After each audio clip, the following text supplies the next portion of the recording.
among African countries, and the economic growth will be characterized by an increase of foreign investment, which will increase by, and 40% will be allocated to the industrial sector. The setting up of a continental value chain will favor an African cooperation based on the principles of co-development, the development of trade among African countries, between African countries and the rest of the world will contribute to social and economic development of African nations, and also the sharing of the best practices among the countries of continent in order to optimize development in Africa, and also the increase of the flow between ports of the continent through development of connectivity by roads and rail between non-coastal and maritime countries, and also develop high-value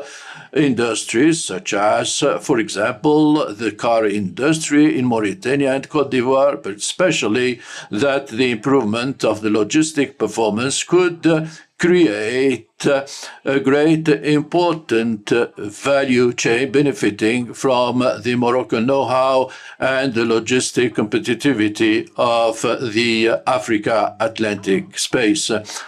So, as part of a large vision, this Spain will get the necessary pillars for successful development. This initiative includes three key elements which will redefine the economic landscape of the region: a gas pipeline, a transcontinental pipeline, and within this initiative, the setting up a pipeline which cross all the countries of West Africa, and it offers not only a source of energy, but it reinforces also the energy sovereignty of African countries, which will favor an energy regional interconnectivity, which will promote energy self-sufficiency. Second, a naval African company, which is a very important lever. As part of this perspective, the creation of an African maritime company is critical. This entity, which will operate in regional waters, will be a vector for the improvement of competitivity of the countries of the region by reinforcing commercial and logistical capacity. This naval company will contribute significantly to economic and commercial development of West Africa. Third, value chain for fertilizers, support to the food sovereignty. Another crucial aspect of this initiative has to do with the setting up of value chain which will dedicate to fertilizers, which will constitute a very important basis for the consolidation of food sovereignty by favoring the distribution of fertilizers. It will contribute also to the reinforcement of food security in the region, which is a very important challenge for sustainable development. What we could say as a conclusion is that the Africa-Atlantic space is important for the future by this initiative, which is anchored within a vision of co-development, leads towards shared prosperity and sustainable economic growth for the 23 countries of the Africa-Atlantic. And finally, I will speak about the creation of a working parliamentary group based on the initiative of King Mohammed VI for the Sahel countries, which will made up of members of our committee, the organization of a mission to Morocco around this theme, and focusing together and the coordination between Moroccan Parliament and the Pan-African Parliament, and organizing a conference on the Africa Conference, and ask the president of PAP to designate an ambassador for the initiative of the Africa-Atlantic space. Thank you for your kind attention. Merci. Thank you very much, dear colleague, Honorable Balkir. I now open the floor to members to ask questions as to how this mission could be undertaken, what it would look at, what primary areas will be visited besides the port and the pipeline, how long this mission could be undertaken, so that we also look at the logistical elements of the mission in sync with the vision of the King of Morocco, who wants to have an Africa-Atlantic economic hub that will facilitate movement of services and goods via gas pipeline, via ports and all other amenities that could be used to facilitate that intra-Africa trade. So I open the floor with those primary questions, and so that other members can also come and ask any clarifications they might have in order for us to elucidate and package this mission before we approve it. Thank you. Yes, Mr. Chairman. As per the agenda, we should have updates on the committee's study visit. The chairman is not here, but I expect the clerk to be of what was happening, to have given up an update from the secretariat on the plans of the committee to visit Morocco. It's an interrelated issue, the presentation that she's presenting and the update on the committee study visit. Microphone, Mr. President, Mr. Chairman. I think the issues are interrelated. It's the same issue, rather. She has just presented the scope of the mission and what could be done, and now we need to narrow it down to the study visit. Is my understanding correct? The clerk.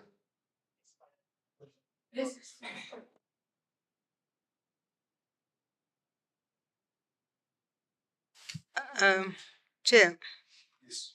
Yeah, I thought, Chair, you've given lead questions that need to be digested. So maybe she can address the questions that you have raised first. Then we can do only supplementary questions on the scope and the time that they think this mission should cover. She could clarify those ones. And then... Over to you.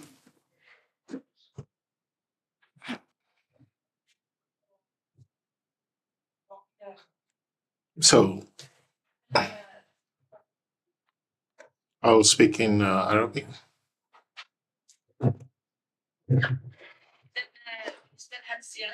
Regarding the visit that would be in Morocco, and that we identify the frame with the initiative of King Mohammed VI for Africa, Atlantic space, and the Sahel countries. This royal vision that we relied on the African revolution, that consists of 23 countries with a wealth of 55% of the wealth of African continent, that would secure, that would create a space for international trade, given that there should be an infrastructure like ports along the coast of the Atlantic, Tanja, Baida, Dakar, Cape Town, all those ports that would facilitate the international trade. This is from one side. On the other hand, there will be an ensuring for the energy security through the gas pipeline, and also the food security. Also optimizing the coast of the length of the coast of the Atlantic Ocean for the landlocked countries. This is in brief, or in summary. This is the real objective of the royal vision regarding the African, Atlantic, and Sahel countries, and the real objective also is a shared development for Africa.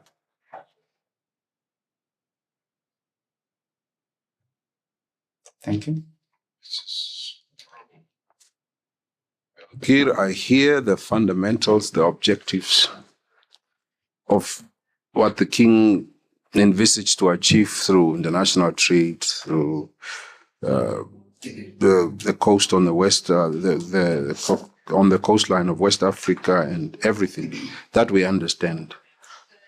For to this end, Morocco intends to have a mission of this trade committee to visit Morocco to go and understudy all these matters that were raised. The primary question is, how long do you want this mission to take place in Morocco? Which areas of interest do you want this committee to go and explore? What is the suggested time frame in which you want this committee to undertake the mission? I think you must address now the technicalities of the visit of the committee to Morocco. We understand the objectives, we understand the vision of the king. We have no problem with that. Fundamentally, we agree, and that is how we could further accelerate intra-Africa trade. We agree with that.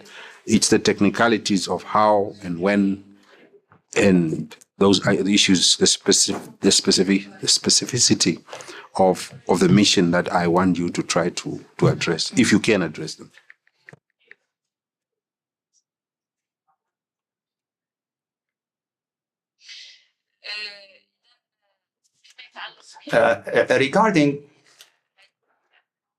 Regarding the visit that will be to Morocco, that we identified the scope of regarding the technicalities, I suggest that the visit should target the primary ports on the Atlantic, like Dakhla and Casablanca, and also Tanja. So those ports to be visited, and also to visit the factories. In addition to explore the energy sovereignty of Morocco. Regarding the timeline, I believe that regarding the recommendation we presented, we will create a special committee. It will be King Mohammed VI for the African Atlantic Initiative. We will convene as a committee, and then we will identify in consultation with the Pan-African Parliament and the Moroccan Parliament to agree on the duration that the visit will be conducted.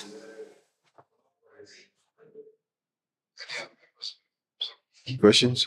Yeah, maybe one clarification is with that, we'll visit ports, we'll visit factories. Can we agree that we want to have a 3 or 4 day visit? Is 4 days sufficient with 2 travel days?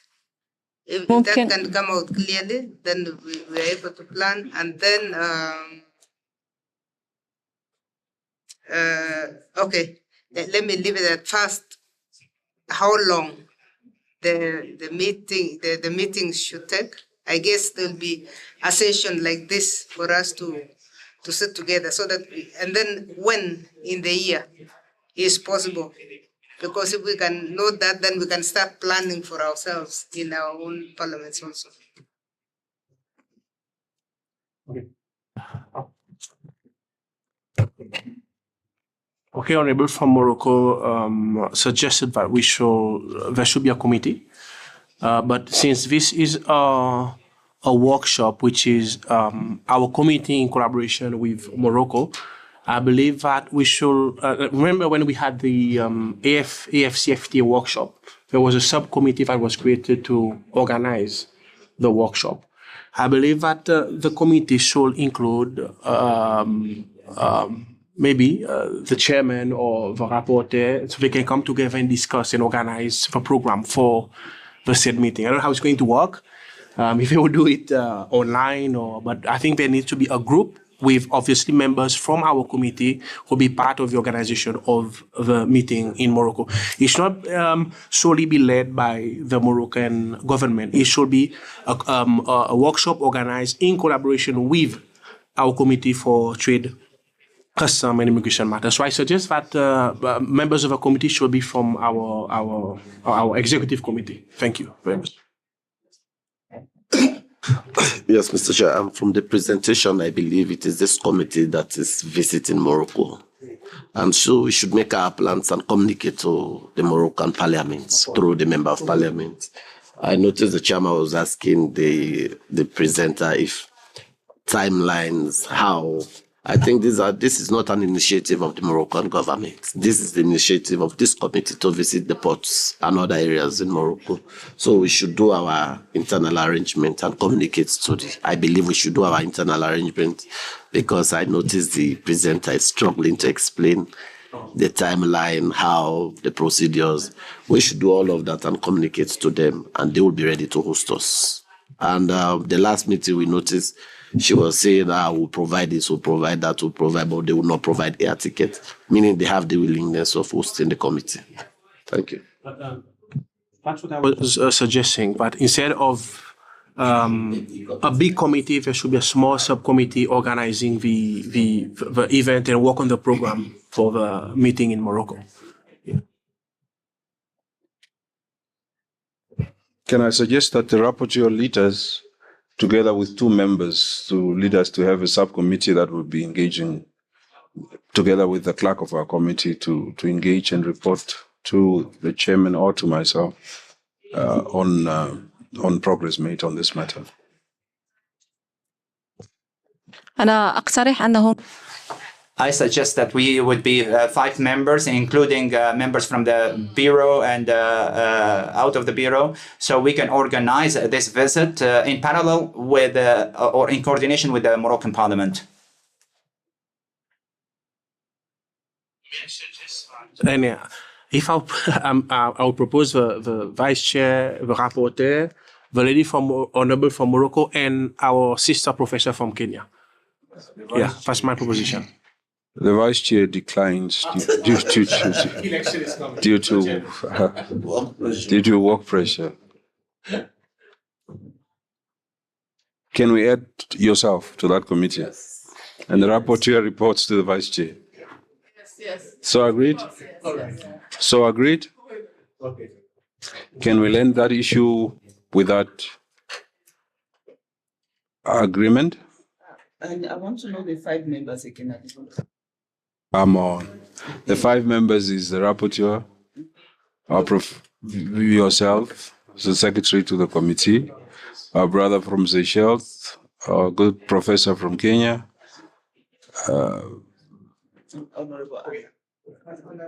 Honorable Hannah, and Mr. Honorable Masikini. So decided? Going once? Agreed to. Thank you. What are the TOR and the timelines? You decide. Because the vice chair will be going for elections in November, and the current chairman is on elections. So we should also, in making TOR and timelines, we should consider their work schedules. We should be before we did one. After this meeting. Yeah. إذا سمحتم السيد رئيس. If you allow me, Chair. And on this occasion, and also on the occasion of creating this special committee of this working group that would regarding the initiative of King Mohammed VI for Africa, Atlantic and the Sahel countries, I have a memory, I have souvenirs and Moroccan stuff. I would like to present it as gifts for you on this occasion. And if you also allow me, if we can have a group photo on this happy occasion that we launch it here and then we continue in Morocco, God willing.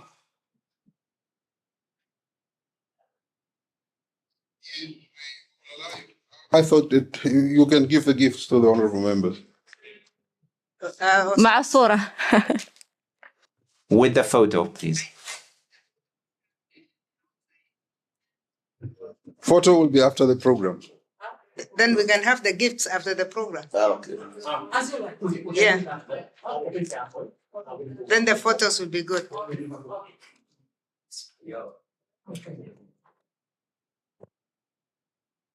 Very good. I shall revert the meeting to the rapporteur to deal with some concrete reports, consideration of mission reports, report 1, 2, and 3, so that we go through the reports. Over to you, Mr. Honorable Rapporteur. Thank you very much, Mr. Chairman. We have consideration of mission reports. The first report is the conference of the 8th session of the Pan-African Forum on the migration under the theme Bolstering free movements and trade nexus in AfCFTA, optimizing benefits of migration, labor migration for development. The Honorable from Seychelles was part of this mission, and I know you want to make a statement. Good morning, members. Sorry. We. Is that the one?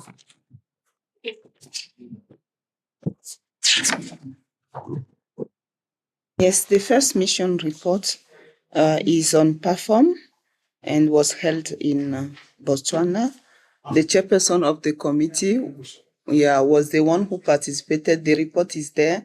Maybe the rapporteur can present. And then the second report is on ECOSOCC-PAP working session on advancing free movement in Africa. It was held in Seychelles, and Honorable Kama was representing the chairperson of the committee. She will be the one presenting the report. The third report is the inter-regional parliamentary capacity building training on labor migration governance. It was held in Namibia, and Honorable Wevel was the one who participated, and he will be presenting that report. Thank you very much. For the report, the chairman is around. I'll just read an excerpt of the reports.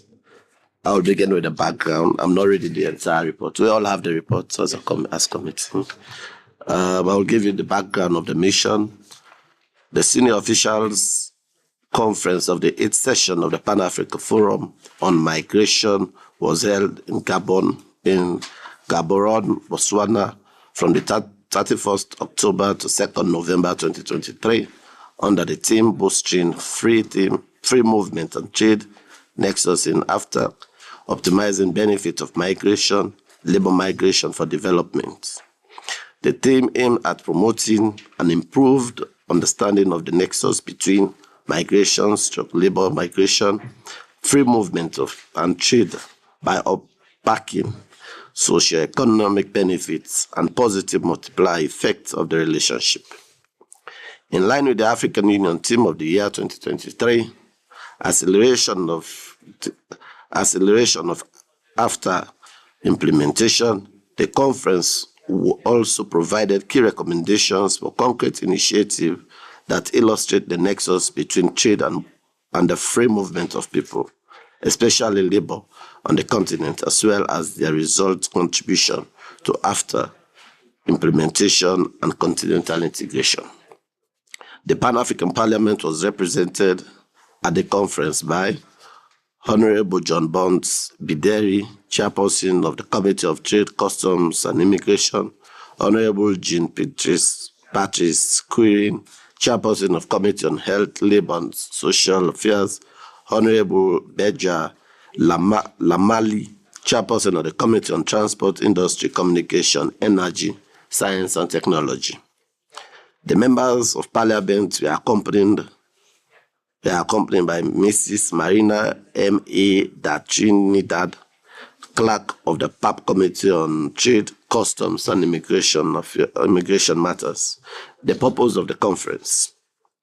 The objectives of the conference were: 1, to promote an improved understanding of the nexus between migration, labor migration, free movement, and trade by unpacking socio-economic benefits and positive multiplier effects of this relationship.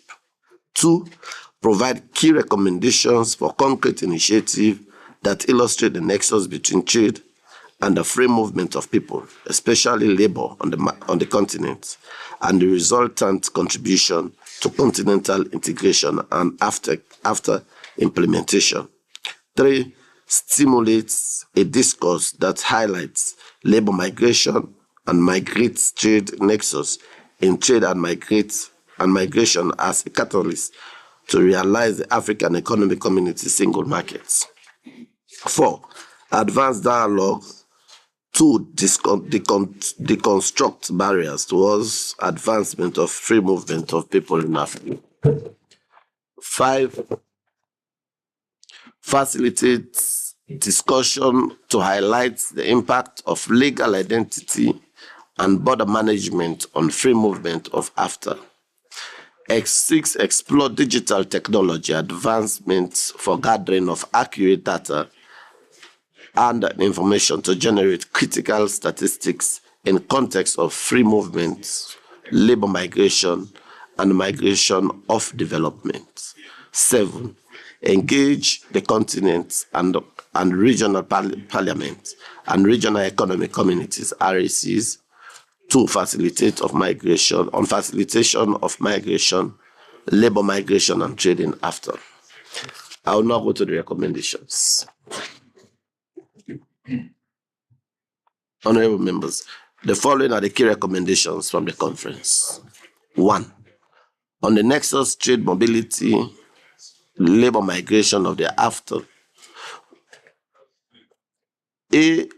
AUC and RECs to provide capacity building and technical assistance, particularly on technology and equipment, in order to address security challenges that may arise with the implementation of the Free Movement Protocol. 2, AUC and RECs to engage with other stakeholders on free movement and free trade, including youth groups, civil society organizations, parliaments, social partners, to engage governments to implement continental frameworks. Member states to improve the regulatory environment in order to facilitate movement in its full scope, including right of entry, right of residence, and right of establishment. Further align trade and migration strategies with the AfCFTA and reduce barriers of doing business on the continent in order to attract investors. Member states to develop local value chains to optimize resource utilization on the continent, as well as to create employment and quality jobs for the youths. Second recommendation, on empirical evidence from the AU and member states, approaches on free movement, labor migration, and trade nexus in AfCFTA. Member states to harmonize legal instruments and policies in line with the provisions of the Free Movement Protocol. Leverage on existing programs such as the Joint Labor Migration Program, JLMP, to expand the regular pathways for migrant workers in view of reducing trafficking in persons and migrants smuggling. AUC and member states to strengthen border governance using the databases of Interpol existing in the national central bureaus and appropriate and effective border management systems to ensure safe, orderly, and dignified movement in accordance with this GCM. Member states to mobilize and allocate budgets for border management infrastructure development across the continent. AUC, RECs, member states, and national coordination mechanism on migration and CMs to deepen engagement with stakeholders at national, regional, and continental levels. Further, deepen engagement with each member state's lawmakers and policymakers to advance advocacy for the ratification of the protocol. Member states to enhance legal pathways, prevent irregular migration, in particular transnational organizational crime. 3, on civil registration and legal identity. The AUC and RACs to advocate for the gradual implementation of the Free Movement Protocol based on the Pan-African model. AUC and RACs to advocate for ratification of Free Movement Protocol vis-a-vis the already existing national and regional policies framework for alignment, but also to address knowledge gaps and the overall understanding of the Free Movement Protocol. Furthermore, promote positive reciprocity of bilateral and regional existing Free Movement Protocol agreements. AUC to revive the African Union Conference of Ministers responsible for civil registration and develop a comprehensive program to address gaps and challenges of civil registration and legal identity related matters on the continent. AUC, RACs, and international organizations to build capacity of member states to develop and/or strengthening civil registration and legal identity systems to allow for social inclusion. Further promote development of complementary civil registration systems among member states to facilitate interoperability of sharing of information and connectivity. Member states to align civil registration and legal identity policies, as well as mutual recognition of systems, recognition systems, including streamlining trade and customs procedures and harmonizing of trade rules. Member states to put in place institutional capacity amongst relevant line ministries and departments to better plan, budget, advocate, and scale up delivery of legal documents, as well as strengthen collaboration between national civil registration offices and national statistical offices. Member states to benchmark and leverage on existing labor management information systems at their disposal to strengthen labor management functions by fostering regular pathways to facilitate trade and human mobility while keeping their borders closed to illegal activities. In addition, encourage collaboration amongst member states and RACs to facilitate integration of border management systems. 4. On facilitating trade, mobility, and regional integration through public-private sector engagement and use of technology and innovation. Member states to leverage technology and digital performance platforms in optimizing the benefits of migration and trade, as well as reducing risk associated with these phenomena. Further harness the gains of technology and artificial intelligence to augment activities and processes in intra-African trade. AUC to build capacity of member states and RACs to develop together with the private sector innovative policies and strategies that attract investment and trade towards the promotion of AfCFTA and regional integration.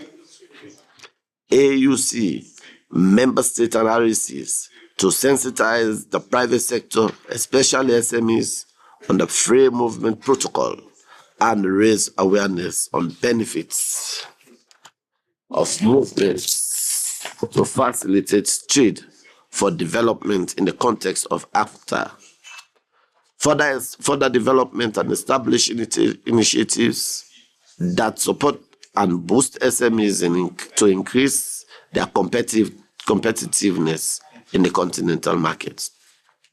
Member states and AUC to prioritize and fast-track policy initiative towards establishing a continental simplified trade system and simplifies visa procedures, border procedures, as well as payment systems on the continent. Member states and AUC to work towards the harmonization of data collection and information system on the continent to facilitate intra-African trade. Furthermore, work towards harmonizing tax laws and consider a single trade currency for African states. Member states to analysis to enhance public-private partnership to enable public and private stakeholders to discuss issues as and when need arises for purposes of addressing mobility and trade priorities at national and regional levels and leverage on diaspora engagements and resources. The fifth recommendation on the parliamentarian and RAC's engagement on free movement, labor migration, and tax trade nexus. AUC to leverage the convening powers of continental and regional parliaments to convene inter-RAC meeting and further encourage regional parliaments to inspire national parliaments to seriously consider advocating for the increased certification of the free movement protocol at the national level. AUC, member states, and RACs to strengthen engagement of members of parliament on issues of migration and mobility, trade and regional integration. Encourage member states to involve the members of parliament in the implementation of communication and sensitization initiatives aiming at sharing positive impact on migration and mobility, trade and regional integration. RACs to further support member states, including the national parliament, to develop legal pathways for migration in order to ensure the protection of the rights of immigrants. AUC to create coordination mechanism between RACs, the Secretariat, and regional parliaments to advance continental integration agenda. AUC to leverage the convening powers of continental and regional parliaments to convene inter-RAC meetings and further encourage regional parliaments to inspire national parliaments to seriously consider advocating for the increased certification of the free movement protocol in the national levels. AUC member states and RACs to strengthen engagement of members of parliament on issues of migration and mobility, trade and regional integration. Encourage member states to involve the members of parliament in the implementation of communication and sensitization initiatives aiming at sharing positive impacts on immigration and mobility, trade and regional integration. RACs to further support member states, including the national parliaments, to develop legal pathways for migration in order to ensure the protection of the rights of the immigrants. Thank you very much, Mr. Chairman. These are the recommendations, these are the objectives and recommendations of the conference that was held in Botswana. Thank you very much, Rapporteur. Any further discussion? Can we adopt the report as presented? Going once, going twice. Agreed to. The report is adopted. Rapporteur, can you move to the next report? On the ECOSOCC-PAP working session on advancing free movement in Africa. I will also read the background and the participant then with recommendations. Okay. Okay, Honorable, thank you very much. Okay, I think I can do that for you. Professor? Thank you, Chair. I'll follow the cue from the rapporteur and just do the background and the recommendations. This was the ECOSOCC-PAP working session on the advancing of free movement in Africa that took place in Seychelles. As members know, ECOSOC is the civil society organ of the AU, which was established under the provisions of Article 5 and 22 of the African Union's Constitutive Act as the vehicle for building a strong partnership between the governments and all segments of the African civil society. Similar to the Pan-African Parliament, ECOSOC is mandated to promote the participation of all Africans and civil society in the work of the AU. Thus, as the AU works to promote support for the Free Movement Protocol and advocate for its ratification and implementation, collaboration between PAP and ECOSOC is necessary. Collaboration between these organs will synergize legislative and civil society efforts, thereby ensuring a comprehensive approach to promote support, awareness and ratification, and the implementation of Free Movement Protocol. It was in light of the same, therefore, that the workshop took place in my Seychelles from the 6th to the 9th. The objectives of the working session. Sorry, was it 6 to the 9? Sorry?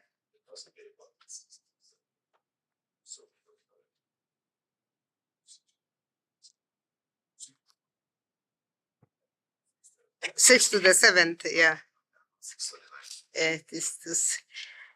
9. We left on the 9th, but it was 6 to the 7th, yeah. The objectives of the working session members focused on enhancing understanding and support for the ratification of the Free Movement of Persons protocol through parliamentary engagements. It aimed to build knowledge, assess key issues, and formulate actionable strategies for mobilizing support for the free movement of persons.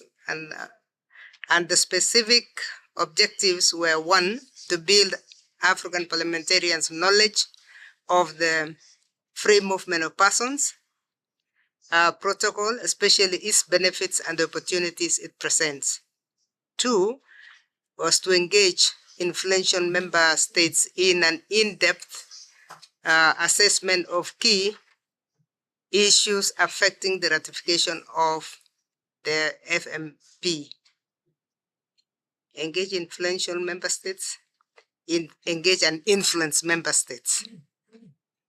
And then the third one was to identify the parliamentarians' concerns and misconceptions that act as barriers to their active participation in the mobilization for support for the free movement protocol.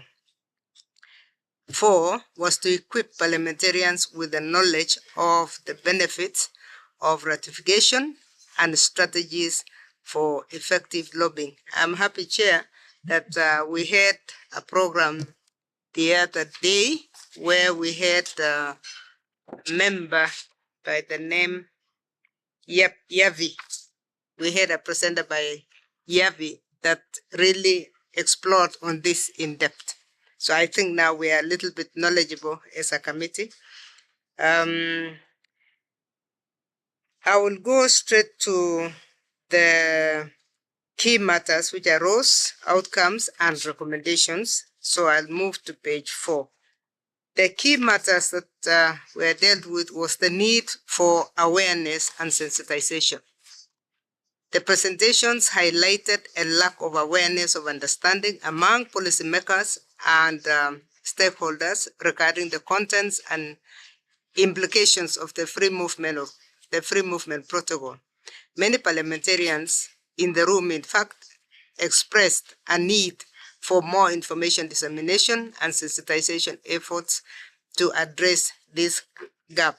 Hence, my joy that a presentation was made in the committee the other day, because unless we understand as a committee, it is difficult for us to even sell it in our own parliaments. The other issue that came was the challenges of implementation.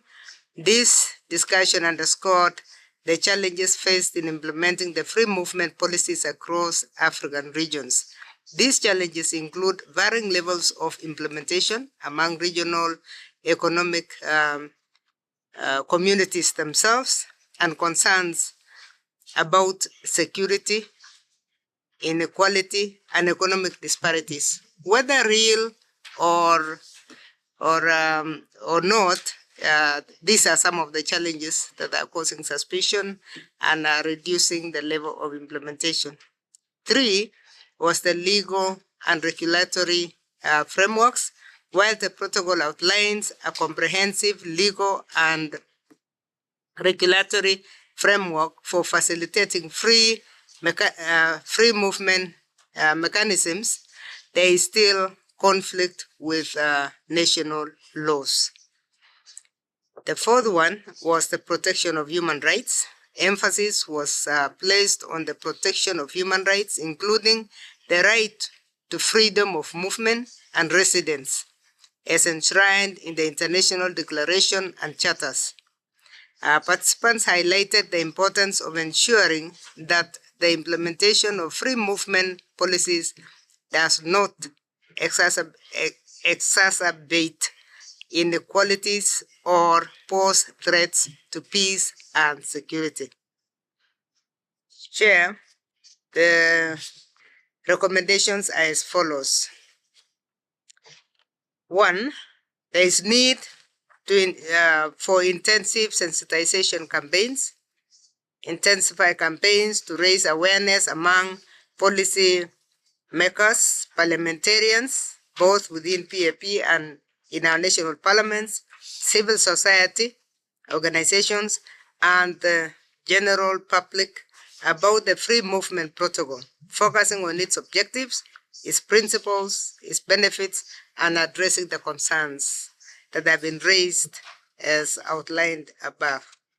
2, organization of capacity building trainings was recommended to implement initiatives to enhance understanding and implementation of the protocol through training programs for policymakers, immigration officials, and stakeholders at national and regional levels.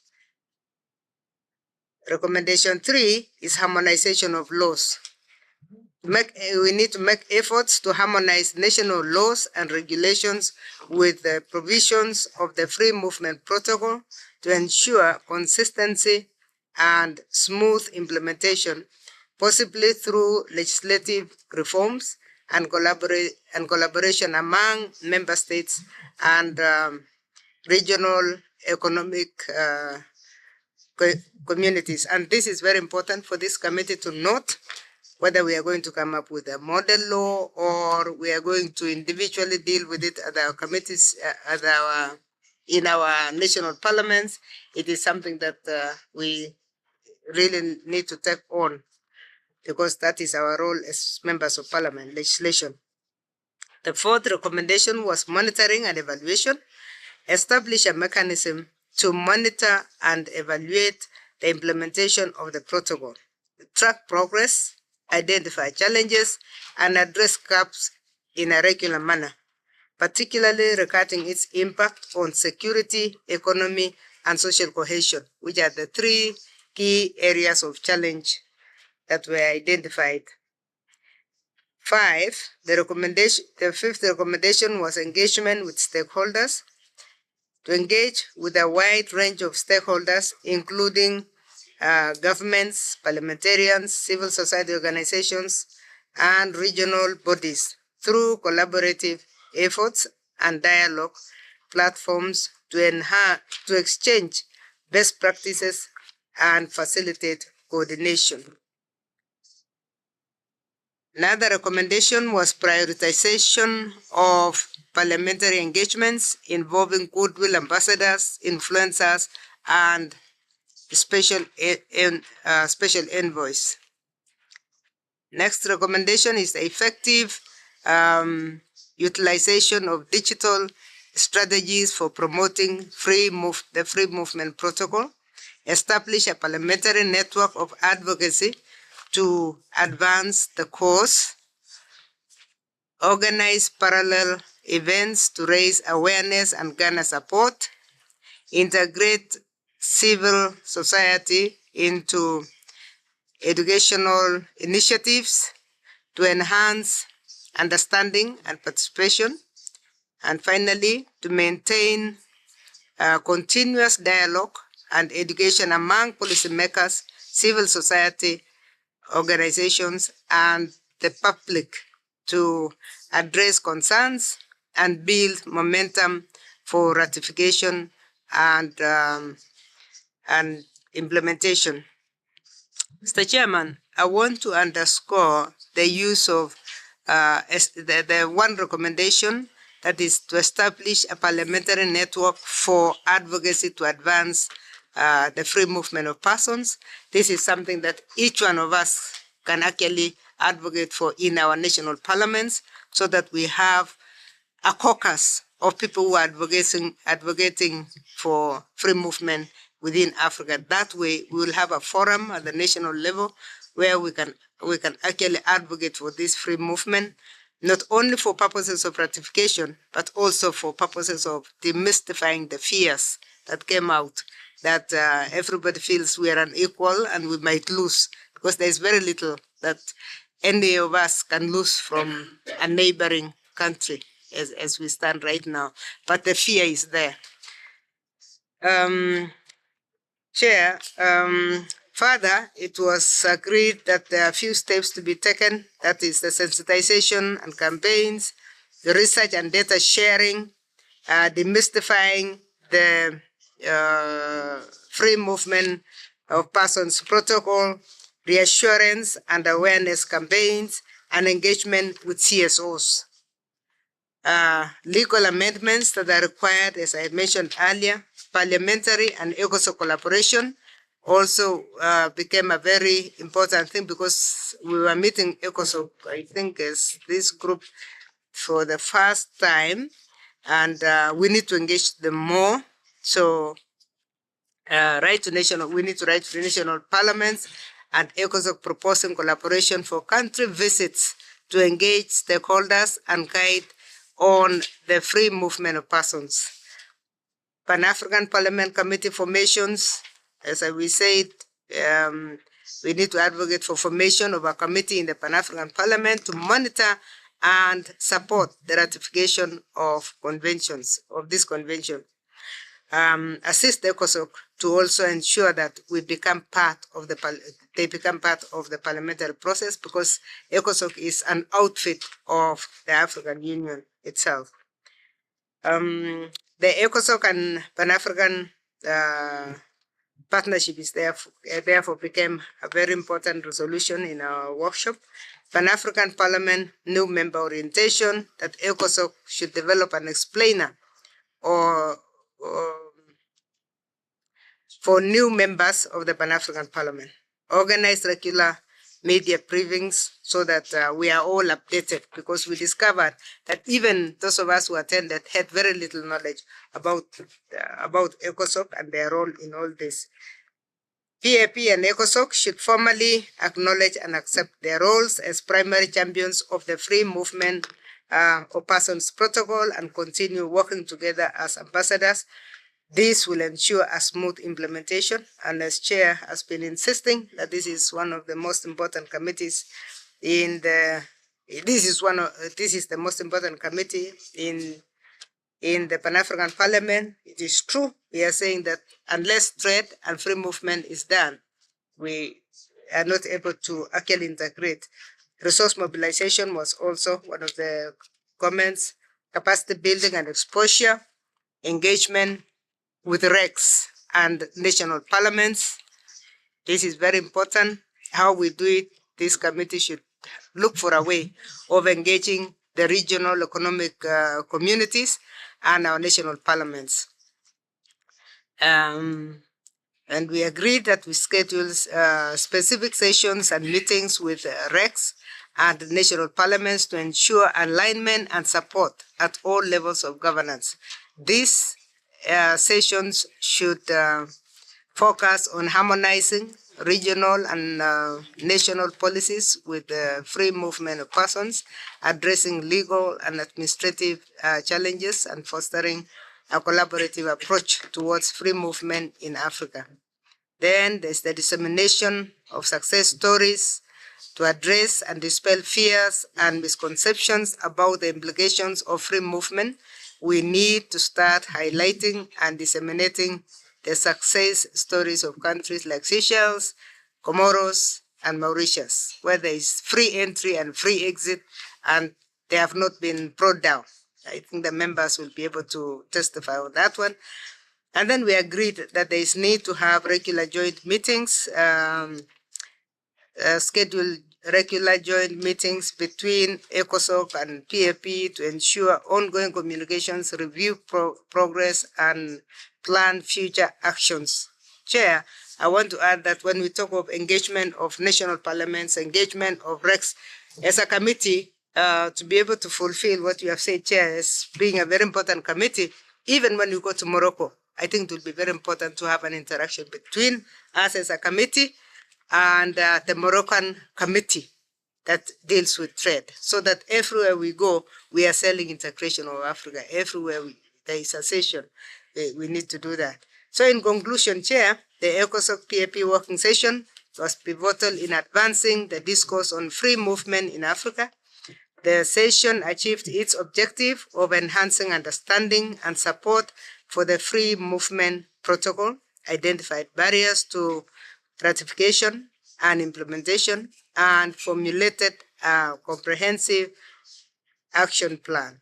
The collaborative effort of parliamentarians, ECOSOC, and other stakeholders have set a strong foundation for future endeavors in achieving the goal of free movement and across Africa. Mr. Chairman, I submit. Muchas gracias, Professor Kamar. I yield the floor to members to make any additions. In the absence of any additions, yes, my brother. Thank you, Chair. Just a correction. I was one of the participants there, but I can't see my name on the participant list. It's true. Yeah, I was. Yeah. Sorry, that's a big correction. That correction, any other correction, amelioration on the report? Shall we adopt the report? Yes. Thank you. Thank you very much. Report is adopted. Rapporteur, there is the last. Yes. There's a hand? Oh, sorry. My new honorable from Liberia. Yeah, thank you, presiding members. Page 3 of 7, Roman number 3 on page 3. There are a lot of repetition that has to do with acronym, which is the FMP, Free Movement of Protocol, right? But actually, it is free movement of persons protocol. Yeah, okay. So, but this communication is going to everybody, and those who doesn't know the acronym may not understand what you're talking about. And it is repeated on so many pages. On page 4, agreement number 3. It's everywhere, actually. Yeah, and page 6, Roman number 7, and page 7. It's a general standard. That's how you write reports. This is an internal report of the committee. Okay, now what I would, if it is a standard, then that's a reservation already. But that's the standard of. But maybe, Chair, to remove that, because there is a point, because in some places it says free movement protocol. In other places it is free movement of persons.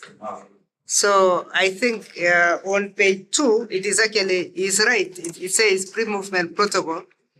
So we need to have the first mention should have it in brackets so that we know where it belongs. Clerk, Monsieur le Président. are you taking note? Mr. Chair, I can also see my name in the report, whereas I was a member of this mission to Seychelles. Où? La page? Anna is in page 2. The list of participants, page 2. The Hannah back here. Je sais pas en arabe. It's not in the Arabic version. Je m'excuse alors. Number 3. Ah, ok. Je m'excuse. Hein. My apologies. Shall we adopt the report with those amendments and notifications? Agreed to. Number 3, who is presenting? You are, yeah. Via the rapporteur. Thank you. Thank you very much.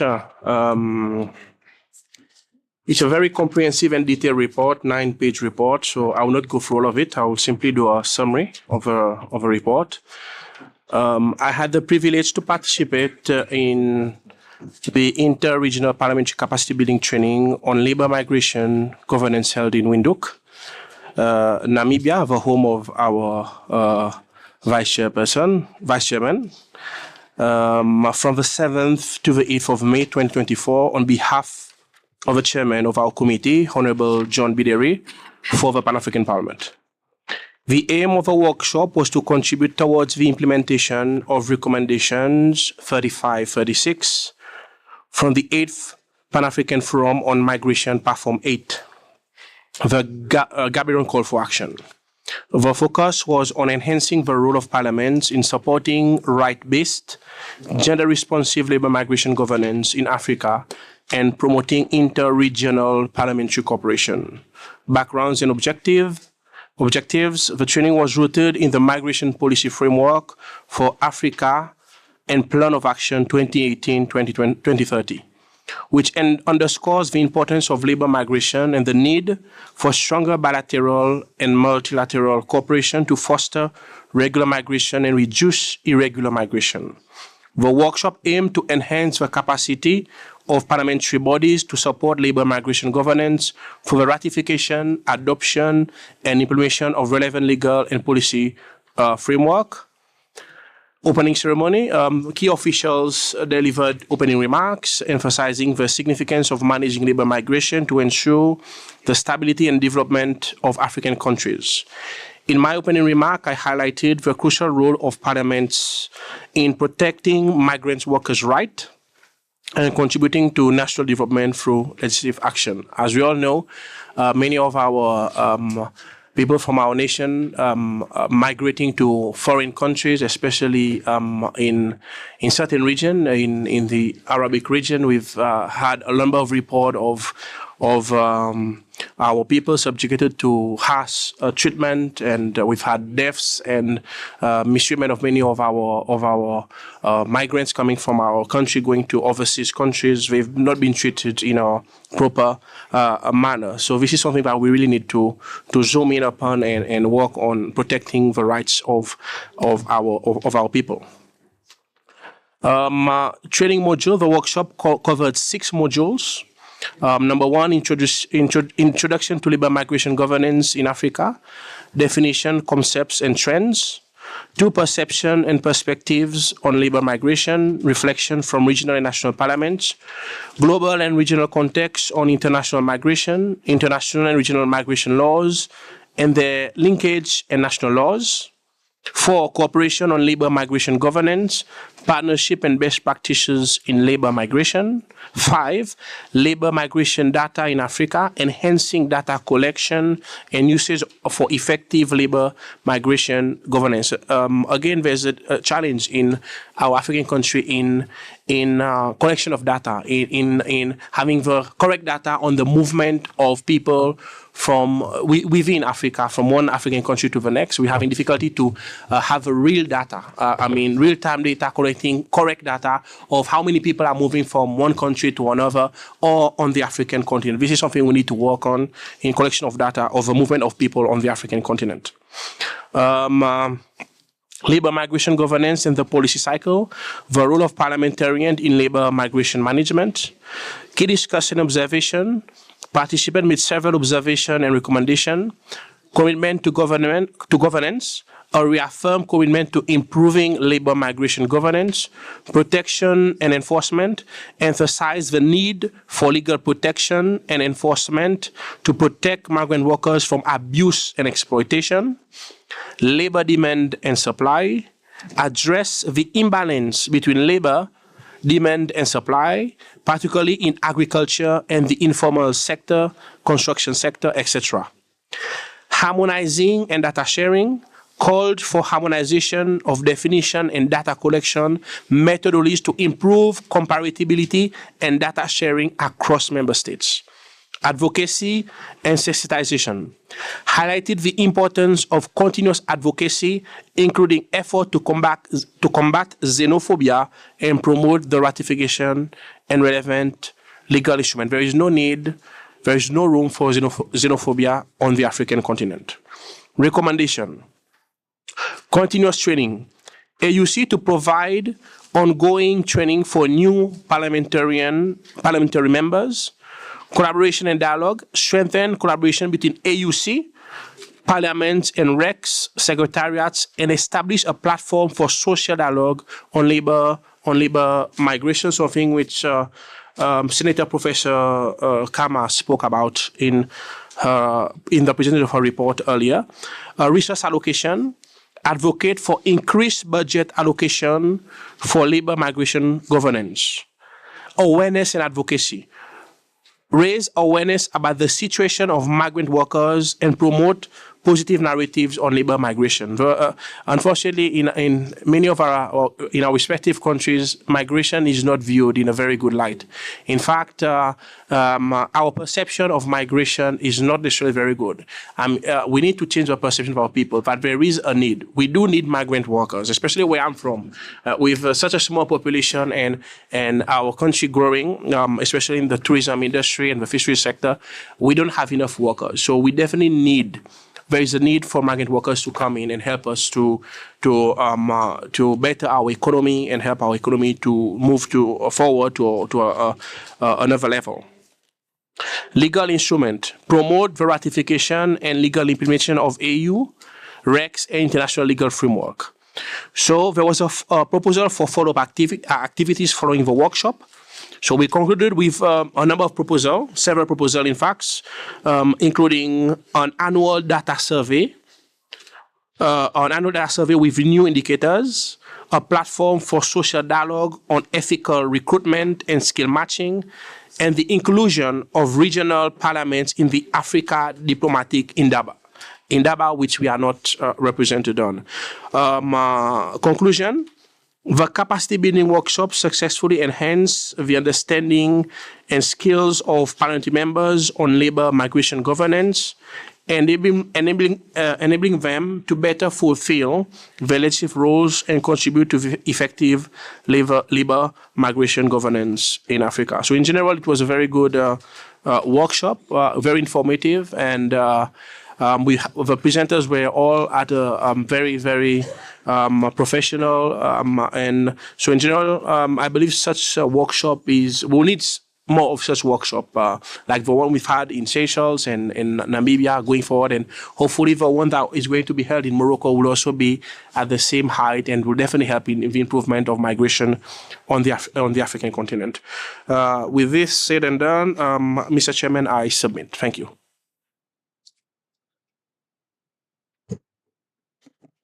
Very good. Any corrections? Additions? There's one correction on the report. Sorry? Yes. Is it?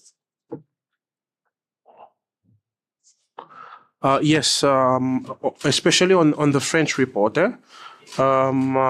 The name of our committee, membre de la commission permanente du commerce. Member of the Standing Committee on Trade. It's on immigration in the French version. It's written. The main activity of the committee is immigration. I think the translated version needs to be changed.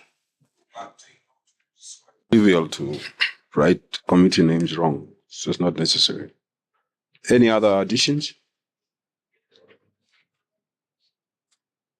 Whose name is not included? Which recommendation is not wanted? Having taken a breath over the report, we adopt. Agreed to.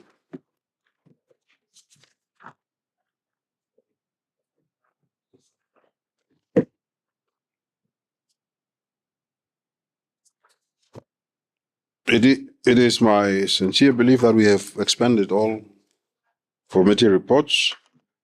Any other business? Yes, Your Honor. So, Professor suggested that the subcommittee should meet straight afterward.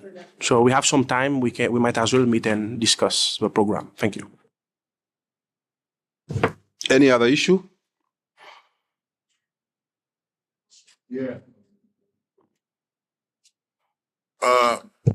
I would like to first of all commend the subcommittees.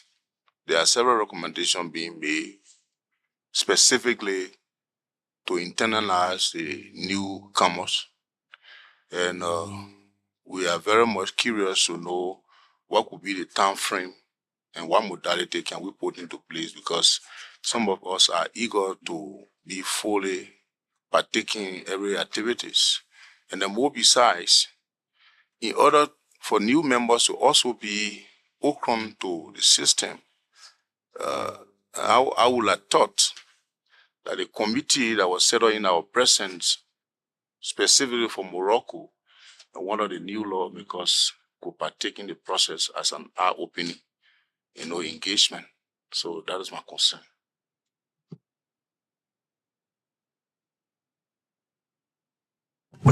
The subcommittee that was created is just to organize the trip to Morocco.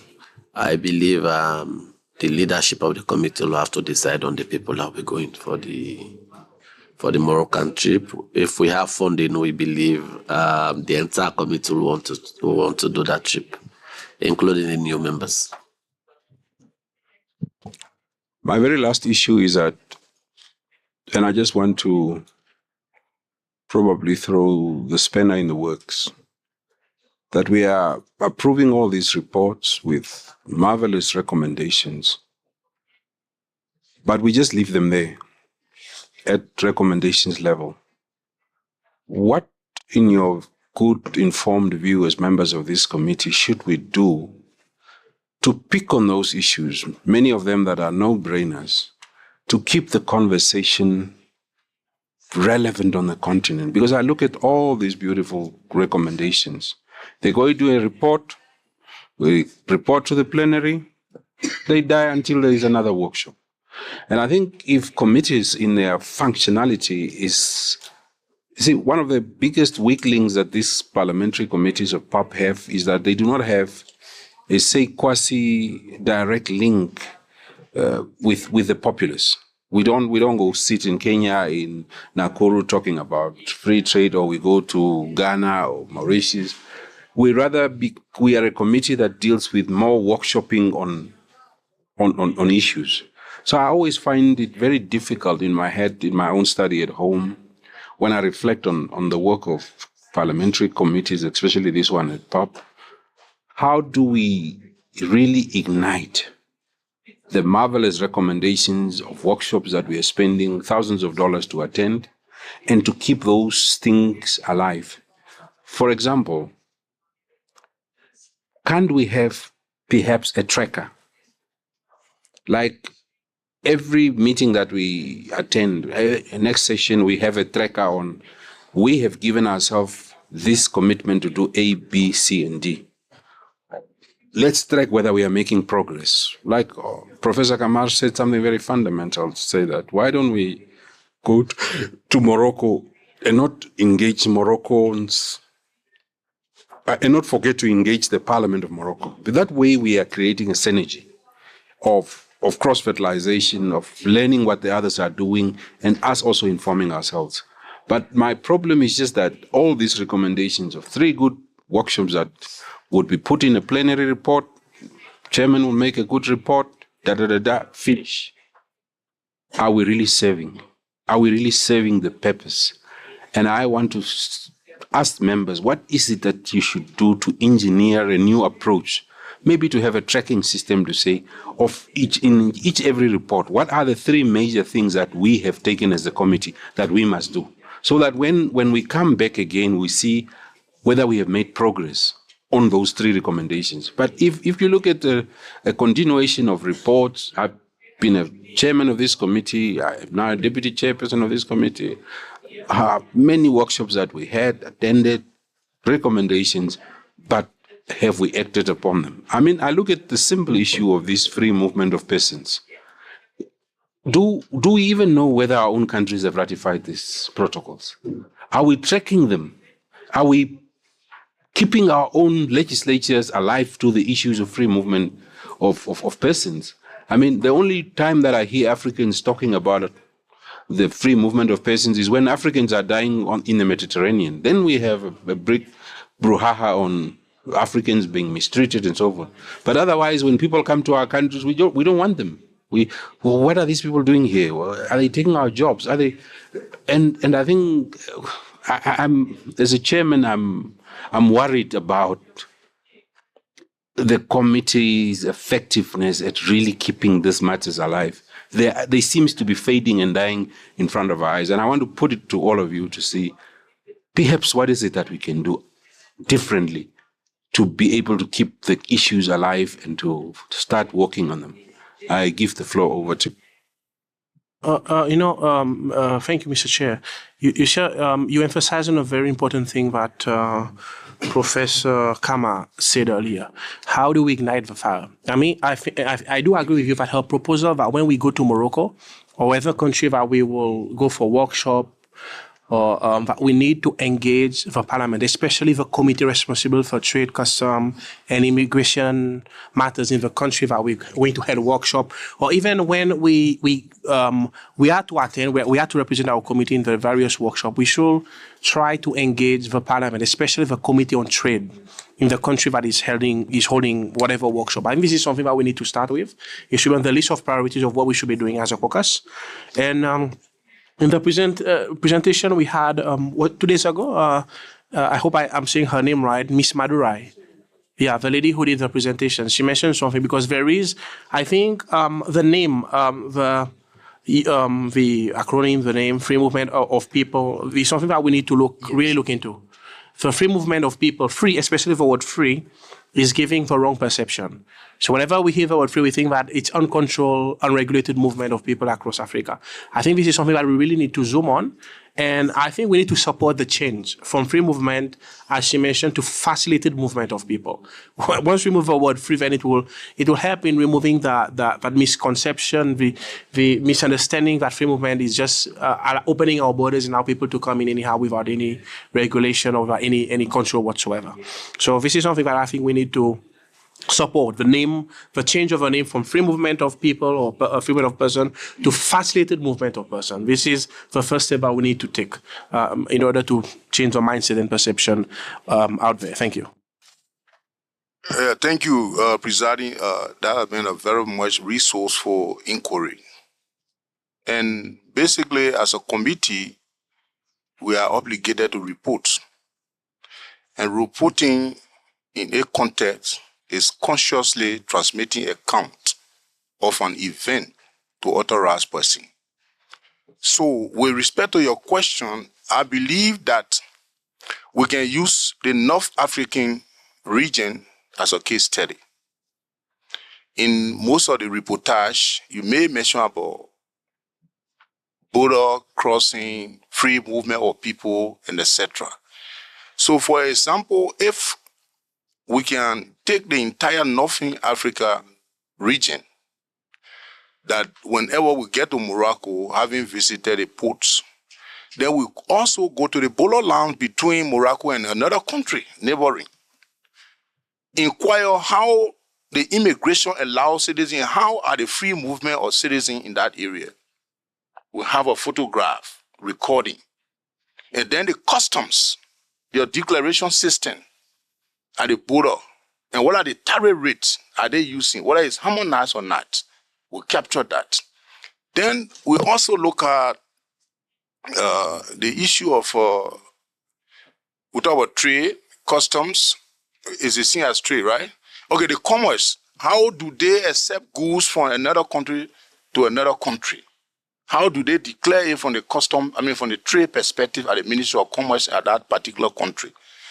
When we shall have dissected it in the northern region, where there are problems, there are consistency and inconsistency, we give her an eye-opening as a case study to go across Africa. And then we should also research through our chief clerk to inquire which one of those countries that all the protocols under our domain have been ratified and not been ratified, and why. It should be our prerogative. When we get to each parliament, we should be able to proffer the protocol document to that parliament, whether they have ratified or not. And then from there, they will get to the executive, and then the fast track. But we should be giving a wake-up call to those people, and then when we come by now to plenary to make a representation, I think the plenary will have a real information that it will present to the executive for implementation. We need to have an insight as a committees on those levels. So I would like for us to use North Africa, saying it is the one that penny as a case study, not only in Morocco, but we should ensure that we should visit the sub-region in that area to know how people have been moving from border to border, how goods are crossed, and the regulation between them, so that we harmonize and recommend to the plenary. Thank you, sir. Thank you, Chair. Thank you for provoking us to discuss these reports, because I had the same fears that our reports are very good, but what are we taking home with us? I wanted to suggest that as we present our reports in the plenary, we must actually have points that we are recommending to members of parliament to take. So we can pick out the 2, 3, or 4 points out of each one of them and sell it. But we need to get that one. Maybe we are very hardworking members. We can actually get them to our meeting tomorrow, so that we have the 2 or 3 points. Maybe those of us who presented can work with the secretariat and get the 2 or 3 points that we are suggesting should be implemented by the whole house. The important thing is that as we are discussing with ECOSOC, we realized ECOSOC can actually do visits with us, so that if we are in Morocco and we are having a meeting with members of parliament from Morocco, we can actually invite ECOSOC to come and do a presentation. And that they say they are available, and that hence what we called the ECOSOCC-PAP collaboration going forward. So we need to, I suggest that we come up with about 3 or 4 points from each of the presentations, working between us, the team leaders and the secretariat for tomorrow. And once we agree, then we do a way forward, because these are very good. The fears of, in our case, the free movement of persons, some of it is out of ignorance. People don't even know what is in the protocol. And there's the question that has been posed right now. I felt maybe the secretariat should have actually mentioned the number of countries that have ratified and those which have not ratified within the same report, and we can do that correction before we table our reports in the plenary, so that it's clear who has ratified, who has not ratified. Then we have a structured way of helping one another move towards ratification. Further still, Chair, there may be need when we go to regions for other meetings to include the RECs, committees of the regional economic communities, because if we talk to the RECs, they are already thinking of free movement within their own regions. How can we influence them to go beyond the regional groupings, to go outside so that we can have the integration of the continent? Thank you, Chair. Thank you very much, Mr. Chairman. As you have noticed, we make reports, we go for meetings, we spend huge sums of dollars for air tickets and per diem. So we come here, we make reports for plenary, reports are read, recommendations are made, and we wait for the next meeting again and the workshop. And I want us to challenge ourselves as a Committee on Trade and Immigration. We challenge ourselves. We are 19 members. Let us take these recommendations to our line ministers. Let us go back home, take our recommendations to the line ministers, the ministers of immigration, the ministers of labor, the ministers of trade. Let us engage them. And in our next meeting, we bring our reports. Let's see if they have taken this document to Parliament. Let's see our policies in bringing into effect the FMPs. Let us see what they are doing as ministers of our countries. Because if we come here, we make reports, we take them to plenary, we approve the report in plenary, that's where the reports are left. We go to our home parliaments, we do our report as members of PAP. Parliament also approved, that's where the reports are left in Parliament. Let us challenge ourselves, 19 of us in this committee. Let us meet our ministers that are responsible for doing these jobs. Let us come back, challenge ourselves, 19 of us, we bring reports, oral reports or written reports to this committee explaining what we have achieved as a state. If 19 states, 19 of us in this committee can bring reports on the effectiveness of some of the recommendations, what is good, what can our ministers take, and that will help them in carrying out their responsibilities, what the states have done. We bring these reports, we'll be convinced that we are doing ourselves good, rather than just waiting, taking report to plenary, everybody having their say. At the end of the day, nothing happens. Let us challenge ourselves as a committee and let us bring these reports to us and let us see how in the next few years what we'll achieve in these 19 states. Thank you very much. Thank you very much, colleagues. I think you want to come back? Okay. Sir. Well, to my brother from West Africa, I want to say thank you. But the issue of engaging the ministers from the executive is another ball game. The executive, from our constitution perspective, is the one that negotiates foreign treaties and etc.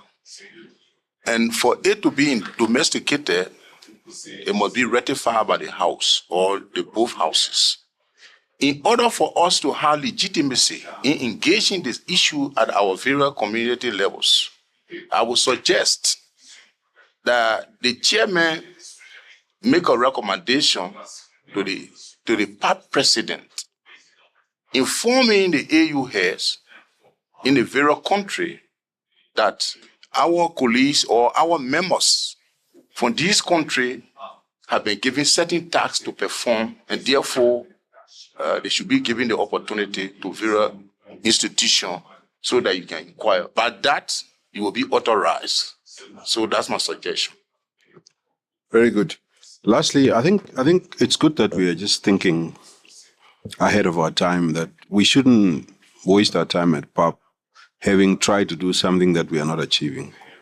We should always try to excel in anything that we are doing. One of the things that I want to recommend as acting chair now and deputy chair is that perhaps we need to do a simple crash course from the computer. Clark, take note of this. How does one make a parliamentary committee effective?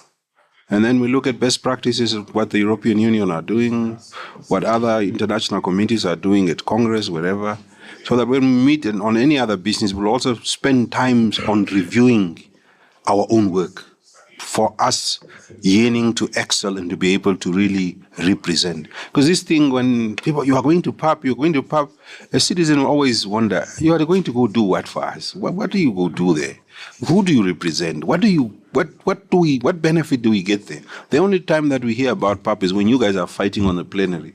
And it's not a good image. And I think it starts with committees. This committee must be a committee that is respected even at the AU headquarters. People should know that the Trade Committee of PAP means business because it wants to elevate the level of engagement with the African people. So I think we need to have a small course, maybe in the next meeting on any other business, just a small paper. I'm sure there is a lot of literature written around it about how can one make a committee effective. How does the European Union do it?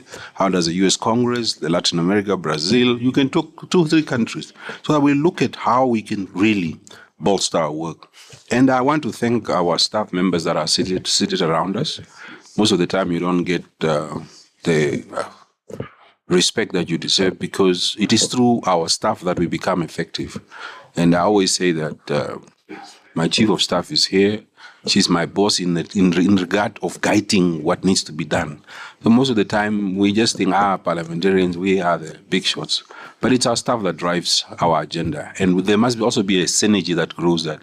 We must always cross-fertilize with them to become effective because the parliamentarian is a job of a person. It's like a father of 1 million children. These ones want you to go bury their children. These ones want the coffin. These ones want you to attend a wedding. These ones want to pay a parliamentarian is a host of so many things. If you do not have competent staff to guide you, you will be lost at funerals and weddings and not become an effective parliamentarian. With that in mind, thank you very much for attending this meeting. I think we are 10 members of parliament present here. I'm looking for the other 9 members. 1 is the chairman, I understand, but where are the other 8 members? Are they here or are they not here? How many are we now? Parliamentarians? 1? 1, 2, 3, 4, 5, 6, 7, 8, 9, 10, 11, 12. That's a good number. Where are the rest? I'm looking for the rest. I'm headhunting for the rest. Muchas gracias. Thank you very much, my dear colleagues. The meeting is adjourned. The meeting is adjourned. Yes.